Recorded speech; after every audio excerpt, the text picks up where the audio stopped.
টক ভেন্ডির ঝাল আচার দেখতে কত সুন্দর লাগে দেখুন। এটাকে এরকম করে ছাড়াতে হয়, বীজগুলো ফেলে দিতে হয়। লাল লাল দেখতে কত সুন্দর। হ্যাঁ, বীজটা এরকম করে ফেলে সুন্দর করে করতে হয়। বীজটা আলাদা করে রেখেছি, আর উপরে যে ফুলগুলোকে এরকম করে ছিঁড়ে রাখতে হয়।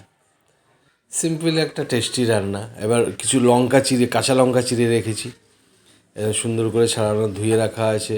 এবার কড়াইতে একটু তেল দিলাম, সর্ষের তেলে রান্নাটা ভালো। আবার একটু সর্ষে কাঁচা কালো সর্ষে দিলাম।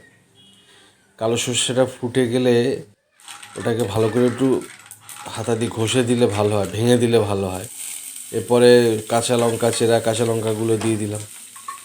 এরপরে আস্তে আস্তে টক ভেন্ডি যেটা আছে, টক ভেন্ডিটা ওটাও দিয়ে দিলাম। সুন্দর একটা ফ্লেভার আসে দেখবেন রান্না করার সময়। টক ভেন্ডিটা দিয়ে এর উপরে এবার একটু হলুদ, স্বাদ মতো নুন, সবটাই দিয়ে একটু ওটাকে হালকা করে ভাজতে হবে। একটু এটা, আর সবটাই করতে হবে খুব হালকা আছে, খুবই হালকা আছে করতে হবে। এবার যখন মোটামুটি ভাজা হয়ে গেলো, অল্প একটু জল দিয়ে মোটামুটি যখন ফুটতে শুরু করলো, সবই কম আছে হচ্ছে, আমি ঢাকা দিয়ে রেখে দিলাম। 5 মিনিটের রান্না।